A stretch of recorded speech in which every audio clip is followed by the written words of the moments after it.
यहाँ पे किसी कश्ती पे बैठना है और ये कश्ती कुछ अजीबोगरीब किस्म की लग रही है। इस कश्ती में बैठने से पहले हम सब लोगों को लाइफ जैकेट्स पहनाई जा रही हैं। आप जितने एहतमाम से पहने आपने डिनर पे नहीं जाना। Safety is always first and I think everybody should have to take safety measures always. मुझे भी मशवरा दिया गया है कि आप भी ये पहन लें, आप ज़्यादा ज़ौक़ व शौक़ से वीडियो बनाने के चक्कर में हैं।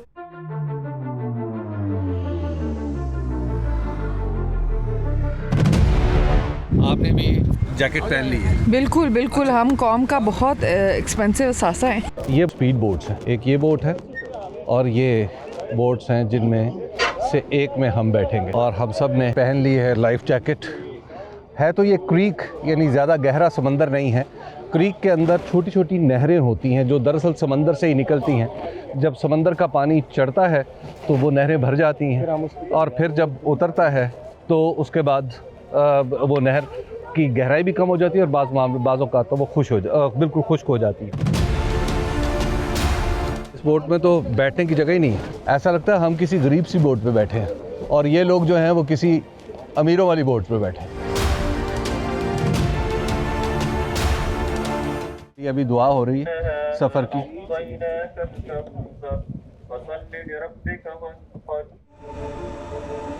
पाकिस्तान नेवी में मैंने बहुत ही एक अच्छी बात देखी है कि इनके जहाज़ों पे गया हूँ तो वहाँ पर भी 5 वक्ता नमाज का बंदोबस्त होता है। पहले बाकायदा अज़ान होती है और उसके बाद कैप्टन साहब जो जहाज़ का रुख है वो ऐसी जगह पर फिक्स कर लेते हैं। यानी जहाज़ चलता तो रहता है लेकिन जहाज़ का रुख जो है वो काबतुल्लाह की तरफ हो जाता है। ये बड़ा ही रूह परवर नज़ारा है और ख़ास तौर पर जब आप खुले समंदर में जहाज़ के लाउड स्पीकर पर अज़ान सुनते हैं तो एक कैफियत तारी होती है। ये कश्तियाँ चल पड़ी हैं। सबसे पहले तो ये कौन सी कश्तियाँ हैं? ये MFBs कहलाती हैं। अच्छा। जैसे हमने देखा कि क्रीक में हमें आपको बताया भी गया कि क्योंकि ये क्रीक्स का एरिया है और इसमें यहाँ पर एक ख़ास किस्म की बोट्स आपको चाहिए होती हैं नेविगेट करने के लिए, तो इनको MFBs कहते हैं, मरीन फास्ट बोट्स। ख़ास तौर पे इन क्रीक्स एरियाज़ के अंदर जहाँ पे डेप्थ का आपको अंदाज़ा नहीं हो पाता, जहाँ हाई वाटर लो वाटर की डायमेंशंस होती हैं। किस बोट पे? हम जी लैंडिंग क्राफ्ट यूनिट पे LCU पे हैं। अच्छा। और इसका बेसिकली पर्पज़ ये होता है कि अगर आपने किसी जगह पे ज़्यादा अफराद को और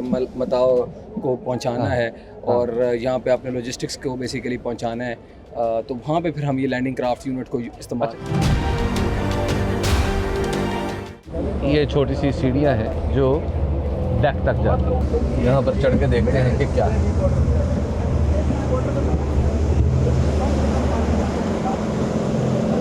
ये कश्ती के इंजन है जिसमें इस वक्त हम सफ़र कर रहे हैं। ये इलाका समंदरी भी है, यानी पानी भी है यहाँ पे और खुश्की भी है और इन दोनों की दरमियानी इस तरह गालिबन दलदल है जो यहाँ पे आपको इर्द गिर्द नज़र आ रही है। ये देखिए, ये जो है दलदली इलाका है, यहाँ पर पैदल चलना भी मुश्किल है। इस इलाके के बारे में जानते हुए एक और दिलचस्प चीज़ पता चली कि इस इलाके में एक ख़ास किस्म का ऊँट भी पाया जाता है। अच्छा, इससे पहले भी मैं कई बार बदीन और ठट्ठा आया हूँ और यहाँ पर मैंने देखे हैं ऊँट समंदर के किनारे फिरते हुए, लेकिन मुझे नहीं अंदाज़ा था कि वो ख़ास किस्म का ऊँट है जो समंदर के किनारे रहता है और इस क्रीक्स के एरिया में रहता है, दलदली इलाकों में चलता है।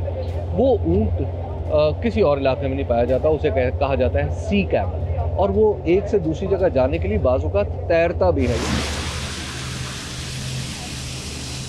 मैं सैलाब कवर करने के लिए इन इलाकों में तो नहीं, वैसे दूसरे इलाकों में मैं कई बार गया हूँ और ऐसी सूरत देखी है।